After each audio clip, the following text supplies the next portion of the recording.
Hey everyone, so this might actually be the final installment of my traditionalism cycle or egalitarianism cycle. And yes, I'm changing the name once again. But this time it's because a lot of new information has come to my attention. I've done a lot of reading, I've done a lot of thinking, and I've actually come to a somewhat disappointing conclusion. But I'll get to that when we get there. So in the last couple of videos where I talked about RK selection theory, and a lot of people have pointed out in the comment section that I'm taking too many liberties with the theory. I'm trying to make it fit in a situation or a scenario where it wasn't meant to fit. For example, in RK selection theory, you basically have different species with different sorts of reproductive patterns, different levels of paternal care, all kinds of stuff. There's a lot of things feeding into it. As I mentioned in my previous video, humans are a K species. We're simply looking at these different behaviors through the lens of evolutionary psychology and trying to establish patterns in other animal species. However, I didn't know this at the time. Special shout out and thanks to Stardust for bringing this to my attention. Apparently this is on the Wikipedia entry for RK selection theory, is that RK selection theory has been basically overtaken by another theory called life history theory. And the thing about life history theory is it's not necessarily a replacement and a repudiation of RK selection theory, but it builds off of RK selection theory. So it took what was good about RK and built on it and made it more robust. And I want to kind of go over what I've learned and how it fits into the larger scope of things. So the main difference between life history theory and RK selection theory is that there are 3 points instead of 2. It's not black and white. There's 3 actual phases in this cycle. So it doesn't really start anywhere in particular, but you have 3 phases. You have periodic, equilibrium, and opportunistic. Now, these are based on the life cycle habits of fish. So you're thinking, wait, what fish? How does that have to do with anything? Well, fish are very adaptable because they can migrate. They can move around. They can not change their environment the way humans can, but they have a lot more freedom than, say, an animal that's more or less restricted to a single environment. So here we have 3 phases in the life history of these animals. So they're designated, and I'll show you this slide. This slide is taken pretty much directly from life history theory itself. The red text is mine. It's been added based on what I've read about life history theory, but I've taken as few liberties as possible. Some of the language used in the original text is very scholarly, so I've tried to break down what they're saying into plain English for the average layman. So that's what the red text is. It's to explain in as little space as possible, trying to make it as simple as possible what life history theory is all about. So just starting at opportunistic. An opportunistic phase happens because the environment becomes very unpredictable. There are drastic swings in both resource and mortality factors, meaning that there's population and resource scarcity. And when that happens, the population becomes opportunistic. And the defining characteristics of an opportunistic society are low child survival, low fertility, and early sexual maturity. Now let me define what sexual maturity means within this context. I'm not talking about having sex, I'm talking about having a family. When someone decides that they're ready to actually have a family, whether that's early or late within their lifetime, that is considered their sexual maturity. They could be sexually active earlier than this, but if they're not doing it to actually reproduce, they haven't reached their sexual maturity at that time. So from the opportunistic phase, we reach a transition, and this transition is based on predictability.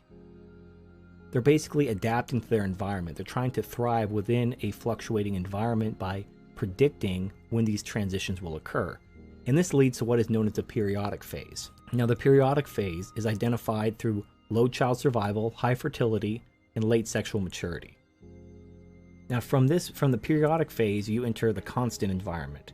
And this is the environment where it says, quote, increasing resource stability, competition, and predation. So the environment is more or less stable. Resources are fairly abundant. So you're going to have a more or less steady population as well as steady resources. So this leads to the equilibrium phase. And in the equilibrium phase, you have high child survival, but then in response to this population explosion, you're going to have lower fertility. And of course, late sexual maturity. People are going to basically have less children later in life because the children are surviving. And then eventually the environment will become less predictable, more chaotic, the resources will become depleted, and then we will go back and start the cycle all over again. So you can see how this relates to fish, but how does this relate to human beings? What's interesting is, as I was reading and beginning to understand life history theory, it clicked along with my egalitarianism cycle theory. However, you'll notice that this theory only has 3 phases, whereas my theory had 4 phases. But I actually think 3 phases is more appropriate. My 4th phase was the economic collapse phase, but it's not really its own phase. It's really the transition from the 3rd phase feminism to the 1st phase patriarchy. So let me go over my revised theory incorporating life history theory. So we'll start in the lower left. Now this is patriarchy, not like patriarchy in quotes, which is, what feminists complain about when they complain about patriarchy, but an actual patriarchy like you see in the Bronze Ages or the Dark Ages, where women were the literal property of men. So in a patriarchy, you have low child survival, you have low fertility, and you have early sexual maturity. This is also defined, and you'll see this in blue. These are basically my own thoughts and additions. You're going to have male and resource scarcity. You're going to have reproduction being prioritized, and you're going to have polygamy, which is a form of tournament mating, which is an R strategy. And if you want to know a modern example of this sort of patriarchal environment, an actual no-shit patriarchy, you really don't have to look any further than ISIS. ISIS is going around killing men, raping women. They don't give a shit. This is what a patriarchy is. An actual patriarchy, not the patriarchy in quotes, which I'll talk about in a minute. Now you'll notice at the top I have patriarchy in quotes. In other editions of this theory, I've called it gynocentric traditionalism or egalitarianism. Both of those terms have a lot of baggage. I'm going to have to define my terms either way, so I'm just going to call this air quote patriarchy. And the difference between an actual patriarchy and air quote patriarchy is, in an actual patriarchy, women have no rights. They are the literal property of men. Men could pretty much do whatever they want with them, and the women have no right to object. So it's very harsh for women. In air quote patriarchy, men still have more authority than women do. They still have some authority over women, but women are largely protected. It's actually a very balanced society. The women have fewer responsibilities and the men have more responsibilities, but the men also have more authority commensurate with their responsibilities. So from the patriarchy stage to the air quote patriarchy stage, we have economic growth. And you have the population develop patterns to work around the environment, like migration or nomadic culture. This is when civilization begins to arise. In an actual patriarchy, just like you see with ISIS in the Bronze Age and the Dark Age, it's a very primitive society. There's constant warfare, there's constant male scarcity, there's constant want for resources. People fight over the few available resources. It's pretty dark, it's pretty violent. As humanity develops civilization, you enter this second phase. This second phase is defined by male stability. Now there still may be scarce resources, but the men have more or less stopped murdering each other every day. Now from this point, survival is prioritized. And here you see the beginnings of monogamy or pair bonding, which is a K strategy. You still have low child survival simply because civilization takes a while to catch up. You're still going to have plagues and famine and all that stuff. So you're going to have a higher fertility rate and you're going to have later sexual maturity. So this is the quote-unquote patriarchy, where modern women believe they were oh so oppressed. They really weren't. It was actually a very balanced society when you think about it. Now Karen Strawn has called this a soft patriarchy. I'm not really sure what I should call it. Whatever. I'm really bad at naming things, so I'm just calling it air quote patriarchy. Soft patriarchy is another alternative. Gynocentric traditionalism. I'm not really married to one term or the other. So from the air quote patriarchy stage, we have the beginnings of the welfare state and socialism. And from there you have population and resource stability.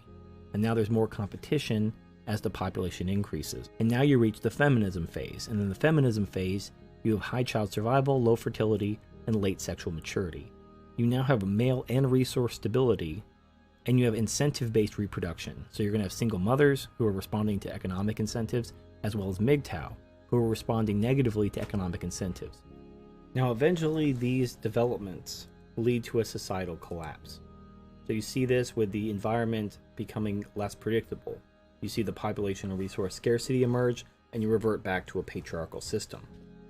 Now, this is disappointing to me for a number of reasons, because I really wanted to find some sort of solution where a patriarchal system could be maintained in order to avoid slipping back into a feminist system, which would then lead to the collapse of society.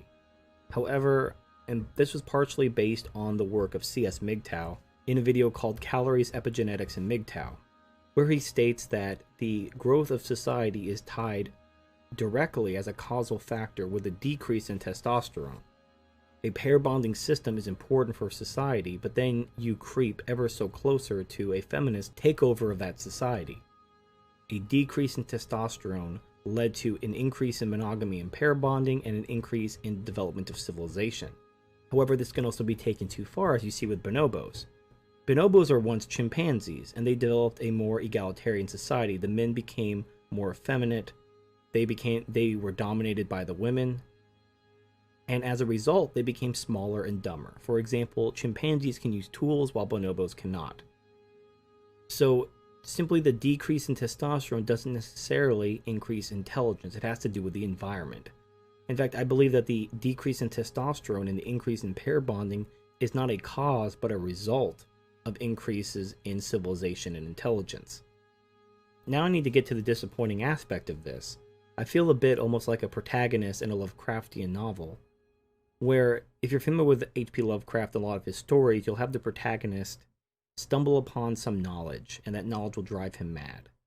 And I feel like by looking into this theory and learning about it and questioning it, I've basically come to the realization about how natural and futile it is to resist, which is very disappointing. I'm not going mad, but I'm just very disappointed in the fact that we really can't change this system. So we as human beings respond very predictably to our environment. And this is both good and bad. Right now, we're in the feminism phase. There's just no question about that. However, feminism doesn't necessarily have to take the form it's taken in the West. You see these markers appearing in different societies everywhere. For example, high child survival, low fertility rate, late sexual maturity. That doesn't necessarily have to describe Western feminism. You see this in Japan. Now, Japan has a very gynocentric system as well, but they don't necessarily have an organized feminist movement. There's not like manspreading and stuff like that going on in Japan. However, they are experiencing low fertility, high child survival, and as a result, their society is going to collapse very soon because of these factors. Even areas where socialism, quote-unquote, seems to be working, such as Sweden and in Scandinavian countries, they have low fertility rates. They have high child survival, and they may say, oh, we're so happy, but you can't maintain that society long-term with those factors going in. So their society is going to collapse as well. So the sad thing is there's nothing we can do about it.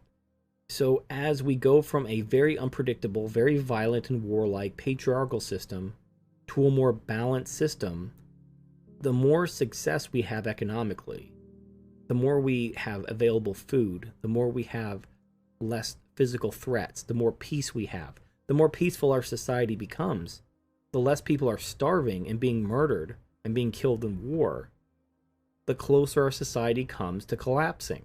As soon as the threats are removed, we enter the feminism phase. The fact is, women use men to help them survive. Women can't survive on their own. This is why you don't see any matriarchal societies in humans, because humans are a sexually dimorphic species favoring the male. Because men have to do all the things, women can't form a society on their own. They need men.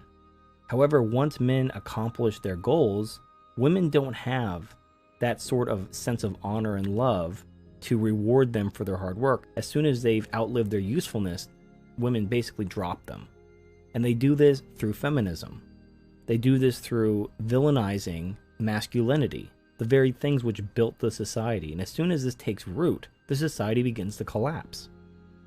You're undermining your own foundation, the foundation of your society. You're undermining it by attacking men.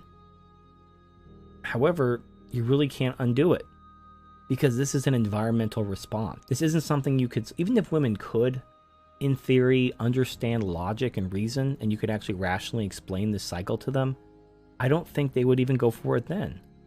But the fact that they aren't rational or reasonable just proves just how futile this is.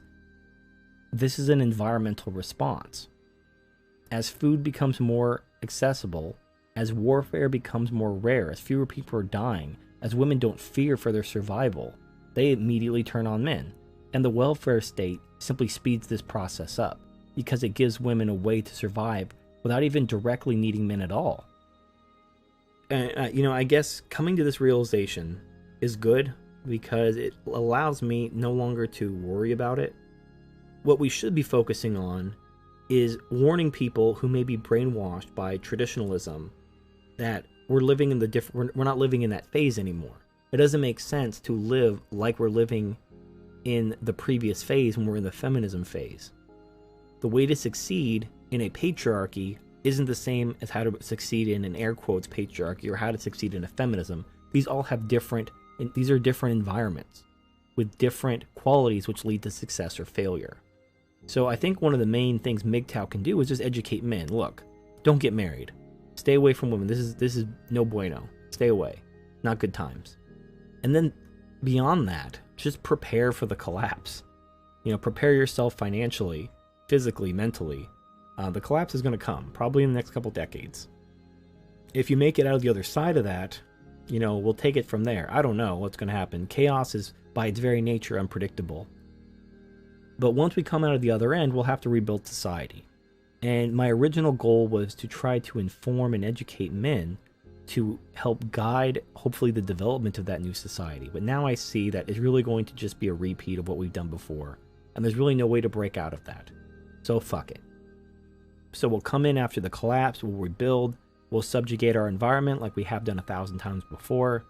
We'll reach the pinnacle of progress, and then we'll collapse. It's like the Reapers in Mass Effect. And I know I've used this sound effect before, but it's worth repeating. Confidence born of ignorance. The cycle cannot be broken. The pattern has repeated itself more times than you can fathom. Organic civilizations rise, evolve, advance, and at the apex of their glory, they are extinguished. Yeah, it's kind of disappointing. I wish there was a way. Maybe there is. I mean, let's put our heads together and let's think about it and see if we can come up with some sort of system that can work long term, where the society doesn't have to collapse. But if you consider it from an environmental perspective, the more successful a society becomes, the closer it comes to collapse. And you see this, and there's nothing we can do about it. There's nothing we can do to stop it. But those are my thoughts. I'd like to hear yours. Let me know in the comment section if this makes sense, or what you would add, or what you would change. Anyway, this is Turd Flinging Monkey. Thank you for watching, and I'll see you next time.